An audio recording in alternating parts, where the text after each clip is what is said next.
Assalamualaikum warahmatullahi wabarakatuh. Perkenalkan, nama saya Elza Dwi Pratiwi, mahasiswa semester 5 Prodi Pendidikan Agama Islam UIN Sunan Ampel, Surabaya. Di sini saya akan menjelaskan tentang punishment pembinaan kedisiplinan peserta didik part 2. Baik, langsung saja kita ke pembahasannya.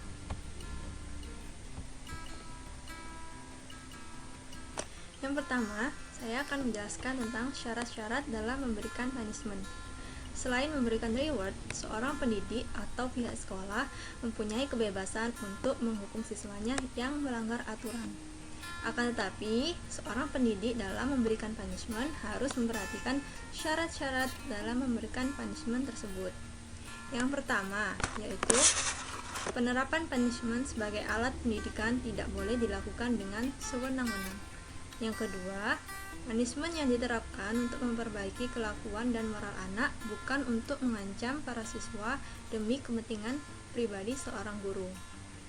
Yang ketiga, punishment lebih bersifat mendidik agar tidak menimbulkan kebencian yang berlebihan. Selanjutnya, ada beberapa ahli yang mengemukakan pendapatnya mengenai syarat khusus dalam memberikan punishment. Yang pertama yaitu menurut Ngalim Purwanto. Syarat khusus dalam memberikan punishment menurut Ngalim Purwanto yaitu yang pertama, tiap-tiap hukuman hendaklah dapat dipertanggungjawabkan. Meskipun dalam hal ini seorang guru atau orang tua agak bebas dalam menetapkan hukuman kepada anak, akan tetapi dalam pada itu kita terikat oleh rasa kasih sayang terhadap anak-anak dan oleh hukum yang berlaku. Kemudian yang kedua, hukuman itu sedapat-dapatnya bersifat memperbaiki, yang berarti bahwa hukuman tersebut harus mempunyai nilai mendidik bagi si terhukum.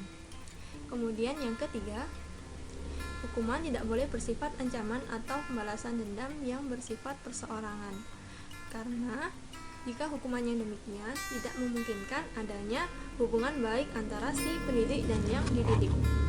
Kemudian yang keempat, jangan menghukum pada waktu kita sedang marah, karena jika demikian kemungkinan besar hukuman itu tidak adil atau terlalu berat. Kemudian yang kelima yaitu tiap-tiap hukuman harus diberikan dengan sadar. Jadi, dalam memberikan hukuman atau punishment, seorang pendidik harus dalam keadaan sadar dan sudah diperhitungkan atau dipertimbangkan terlebih dahulu. Kemudian yang keenam, bagi si terhukum, hukuman itu hendaklah dapat dirasakannya sendiri sebagai kedukaan atau penderitaan yang sebenarnya. Jadi, dengan hukuman itu, anak merasa menyesal dan merasa bahwa untuk sementara waktu, ia akan kehilangan kasih sayang pendidiknya. Kemudian yang ketujuh, jangan melakukan hukuman badan, karena pada hakikatnya hukuman badan itu dilarang oleh negara, tidak sesuai dengan peri kemanusiaan dan merupakan penganiayaan terhadap sesama makhluk. Kemudian yang kedelapan, hukuman tidak boleh merusakkan hubungan baik antara si pendidik dan anak didiknya. Untuk itu, perlulah hukuman yang diberikan itu dapat dimengerti dan dipahami oleh anak. Anak dalam hatinya menerima hukuman itu dan merasai keadilan hukuman itu. Anak hendaknya memahami bahwa hukuman itu akibat sewajarnya dari pelanggaran yang telah diperbuatnya. Kemudian yang kesembilan, adanya kesanggupan memberi maaf si pendidik sesudah menjatuhkan hukuman. Dengan kata lain, pendidik hendaknya dapat mengusahakan pulihnya kembali hubungan baik dengan anak didiknya. Dengan demikian dapat terhindar perasaan atau sakit hati yang mungkin timbul pada anak. Selanjutnya yaitu syarat khusus dalam memberikan punishment menurut Alisuf Sabri. Syarat khusus menurut Alisuf Sabri yaitu yang pertama, hukuman harus diberikan atas dasar cinta kasih sayang. Ini berarti anak dihukum bukan karena benci atau pendidik ingin balas dendam atau karena ingin menyakiti hati si anak. Tetapi pendidik menghukum demi kebaikan anak, demi kebaikan dan masa depan anak.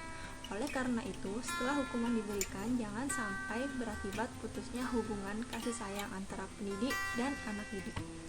Kemudian yang kedua, hukuman diberikan karena suatu keharusan. Artinya, karena sudah tidak ada lagi alat pendidikan yang lain yang dapat dipergunakan kecuali harus diberikan hukuman.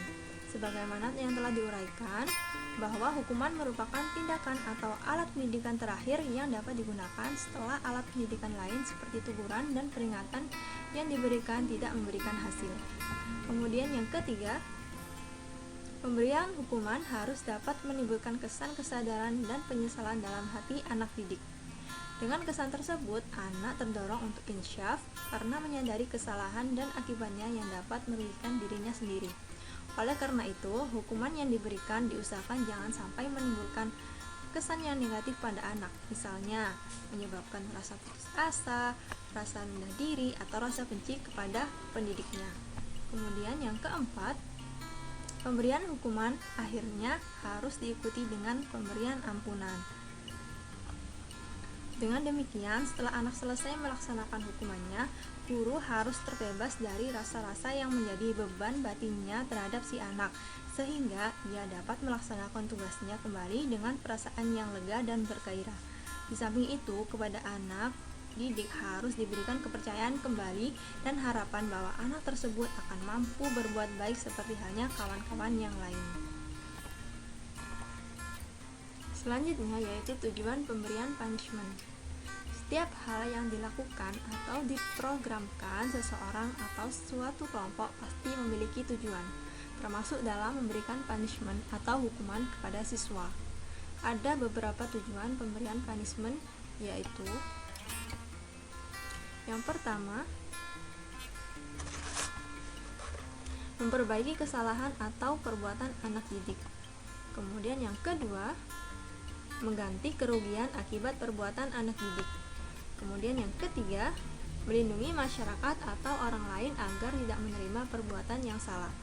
Kemudian yang keempat, menjadikan anak didik takut mengulangi perbuatan yang salah.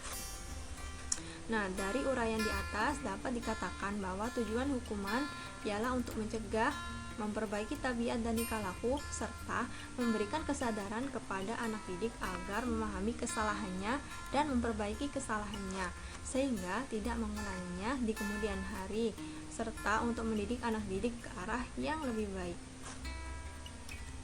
Sekian yang dapat saya sampaikan, kurang lebihnya saya mohon maaf. Semoga bermanfaat dan wassalamualaikum warahmatullahi wabarakatuh.